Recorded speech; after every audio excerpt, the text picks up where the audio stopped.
Mesdames, Messieurs, bonjour. Pour l'actualité de ce 13h, le président de la République, son Excellence Ibrahim Boubacar Keïta, s'est envolé ce matin pour Malabo en Guinée équatoriale.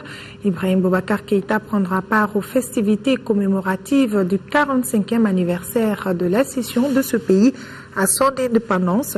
C'était le 12 octobre 1968. Pour son départ, il a été accompagné à l'aéroport de Bamako-Sénou par le Premier ministre, les membres du gouvernement, les présidents des institutions de la République et certains ambassadeurs des pays amis accrédités au Mali. Nous reviendrons plus en détail sur ce voyage présidentiel dans nos prochaines éditions avec nos envoyés spéciaux Alou Touré et Bourama Traoré. Donc ce matin à l'aéroport de Bamako-Sénou, le président de la République s'envole pour Malabo en Guinée équatoriale.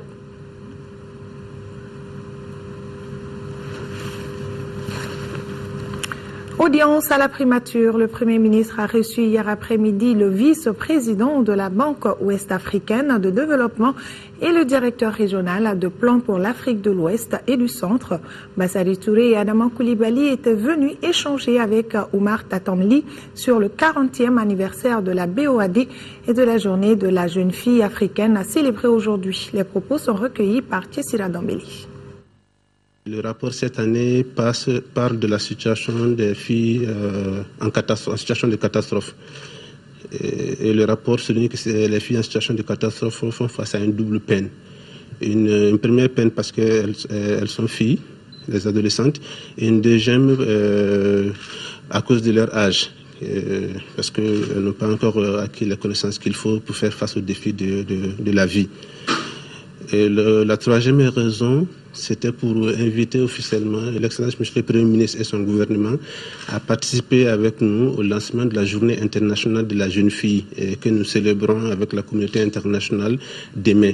Et comme vous devez le savoir, le 11 octobre a été choisi par les Nations Unies l'an passé comme étant journée internationale de la jeune fille, et notre organisation a eu à jouer un rôle clé dans le plaidoyer pour que cette journée soit choisie. Nous avons parlé principalement de deux choses: le 40e de la BOAD qu'on va organiser du 13 au 14 novembre à Lomé. La BOAD est une institution qui a beaucoup évolué en 40 ans. C'est l'âge de la maturité. C'est le moment où on réfléchit, on se projette sur l'avenir pour faire beaucoup mieux que tout ce qu'on a fait. Pour l'avenir, nous réfléchissons à comment rendre la banque encore plus active, créer des produits nouveaux, tels que le financement de l'habitat, tels que l'assurance récolte, tels que les garanties, les contre-garanties, etc. Et la deuxième question qu'on a discutée, c'est naturellement le portefeuille du Mali qui se porte bien. On a un engagement de 323 milliards de francs CFA, un taux de décaissement de 57%. Nous avons 3 projets de développement au nord. Nous avons aussi parlé de ça, comment faire en sorte que les financements soient mobilisés rapidement pour le bien-être des populations. A signaler que la journée de la jeune fille africaine est célébrée aujourd'hui. Près d'1 milliard de francs CFA pour 2013, c'est ce dont va bénéficier la justice malienne. Cette somme est un appui financier du Royaume des Pays-Bas au Mali pour une justice accessible à tous et pour le renforcement de la coopération entre nos deux pays. Mamadou Bagayogo, reportage. La crise que le Mali a connue a fortement secoué le système judiciaire, notamment dans les régions du Nord et de Mopti. Aujourd'hui, les juridictions manquent de moyens indispensables à leur mission. Une telle situation d'indigence matérielle ne peut que constituer un handicap pour l'efficacité et l'effectivité de la justice dans la mesure où elle peut affecter aussi bien les délais de procédure que la distribution diligente et efficiente de la justice. Des partenaires comme les Pays-Bas veulent aider le Mali nouveau à retrouver la paix et la cohésion sociale à travers une justice saine. L'importance particulière de la justice dans le Mali aujourd'hui commande une allocation financière conséquente de l'État au secteur. Pour ce part, le Royaume des Pays-Bas contribue à hauteur de presque 1 milliard de francs CFA au titre de l'année 2013, exclusivement dans le secteur de la justice, dont un appui d'environ de 700 millions de francs CFA pour le PRODES et le PDH. Un partenariat qui favorise l'émergence d'une justice réhabilitée. La nouvelle stratégie nationale de développement du secteur de la justice qui sera assortie d'un plan d'action s'articulera autour de 3 axes d'orientation. Le renforcement des performances du service public de la justice et de la chaîne pénale, l'amélioration de l'accès à la justice et la promotion des droits de l'homme, ainsi que la lutte contre l'impunité et la corruption.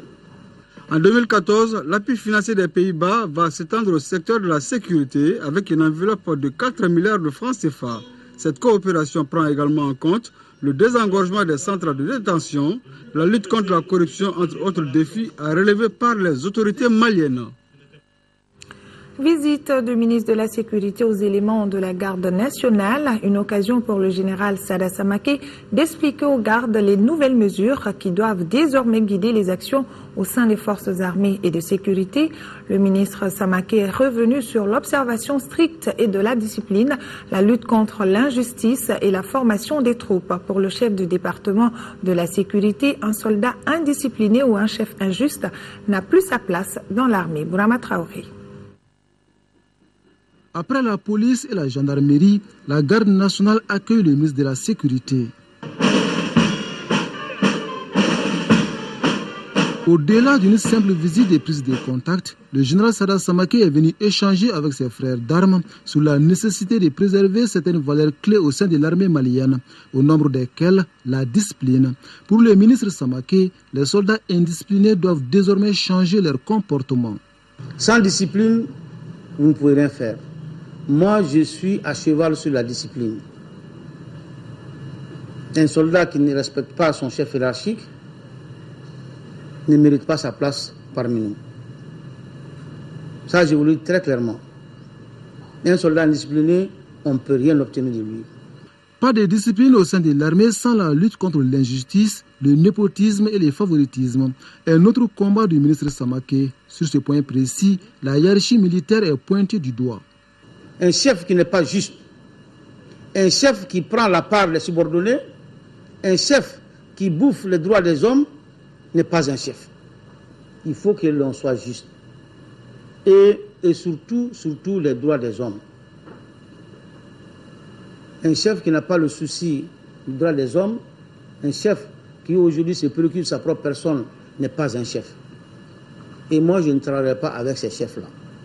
Auprès de ses interlocuteurs, le ministre Sada Samaké a insisté sur la vigilance qui doit être permanemment maintenue, le tout soutenu par la formation continue des hommes.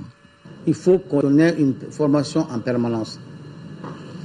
Mais aujourd'hui, on l'a vu, il y a un relâchement total. Les gens veulent accéder à des postes, à des grades, alors qu'ils n'en ont pas les compétences. Le message ministériel semble être reçu 5 sur 5. À en croire le chef d'état-major de la garde nationale, les consignes données seront respectées et appliquées. La force est qu'il faut aussi un esprit de sacrifice, tenir compte des moyens de l'État. Et puis l'esprit de sacrifice aussi et la volonté peuvent compenser beaucoup de choses dans une mission. Le général Sada Samaké quitte ses frères d'armes avec cet engagement fort. L'heure n'est plus au discours creux mais aux actes concrets pour sortir la tête de l'armée malienne de l'eau. Tout est fin prêt pour l'organisation des élections législatives du 24 novembre prochain. Le ministre de l'administration territoriale et ses partenaires techniques et financiers ont mobilisé environ 7 milliards de francs CFA pour réussir le scrutin sur l'ensemble du territoire national. C'est l'une des conclusions de la rencontre du comité de pilotage du projet d'appui au processus électoral. Le compte-rendu de Boubacar Sissoko. Cette rencontre du comité de pilotage du projet d'appui au processus électoral a évalué l'élection présidentielle passée et a fait l'état de lieu de l'organisation des législatives du 24 novembre prochain. Nous sommes convenus que tous les dispositifs logistiques, matériels et techniques et qui a bien fonctionné pendant l'élection présidentielle, que ce dispositif sera maintenu, renforcé, parce que nous allons mettre en place une opération spéciale de transfert des électeurs qui permettra de prendre en compte les déplacés qui sont en train de retourner actuellement dans leur localité, de prendre en compte les réfugiés qui sont en train de façon volontaire de retourner aussi actuellement dans leur localité, mais aussi de permettre à tous les électeurs qui veulent voter dans leur commune. Les différents comptes rendus ont révélé que certaines insuffisances ont été constatées dans le déroulement de l'élection présidentielle du 28 juillet. Les structures impliquées dans l'organisation, notamment l'administration, la délégation générale aux élections et la CENI, ont intégré les observations pour corriger toutes les insuffisances. En fait, les législatives ne sont qu'une continuation de l'élection présidentielle, mais pour achever le travail de préparation, nous pensons, et aussi produire les documents spécifiques aux élections législatives, nous aurons besoin d'un budget inférieur à 7 milliards de francs CFA. Quant aux ressources, les partenaires de l'État restent mobilisés pour la réussite de ces législatives. À la date du 1er octobre, le montant qui nous a été communiqué est un montant de 47,5 millions de dollars américains. Et les pays et institutions qui ont participé sont les suivants. Il y a l'Union européenne, le Canada, le Luxembourg, la Suisse, la Suède, la Norvège, les Pays-Bas, le Danemark, la Belgique, l'USAID, l'Union africaine et le PNUD. Les dates de dépôt de candidature pour ces législatives seront closes ce jeudi 10 octobre à partir de minuit. Une synergie d'action est en cours pour une organisation parfaite de ces législatives dont le premier tour est prévu pour le 24 novembre prochain. Bamako abrite depuis hier un colloque international du Mali contemporain. La rencontre restitue les travaux effectués par les chercheurs maliens. C'est le résultat d'une collaboration franco-malienne dans le domaine des sciences humaines et sociales. Le but est de renforcer les capacités des jeunes chercheurs maliens pour assurer la relève. Le programme est soutenu par l'ambassade de France au Mali. Ibrahim Traoré y était, suivant son reportage. Au bord du fleuve Djoliba, des chercheurs maliens et français échangent sur les enjeux du Mali actuel. C'est une rencontre qui signe la fin d'un programme d'appui à la recherche en sciences sociales au Mali. Des chercheurs ont travaillé notamment sur des thématiques comme pouvoir et religion, État et décentralisation, environnement et politique publique ou encore développement et migration. En dépit des conséquences de la crise actuelle sur le calendrier du projet, des résultats encourageants sont enregistrés. D'abord dans le domaine de la formation, on a des doctorats, des thèses de doctorat qui sont soutenues ou qui sont en voie de l'être. On a des boursiers maliens qui ont bénéficié de bourses pour terminer, donc pour préparer leur thèse. Et on a aussi beaucoup de jeunes chercheurs maliens qui ont fait des voyages d'études vers la France. On en a dénombré 17 et sans compter les multiples échanges entre chercheurs français et maliens. L'une des caractéristiques essentielles de ce projet, c'est la conception d'un nouveau partenariat. Un partenariat équilibré où les rôles des chercheurs maliens, français ou non maliens soient équilibrés, qu'il n'y ait pas une répartition du travail asymétrique. Et je pense que le projet a bien fonctionné de ce point de vue-là. Ce colloque international dure 72 heures. Les différents chercheurs vont restituer les travaux effectués depuis 2010.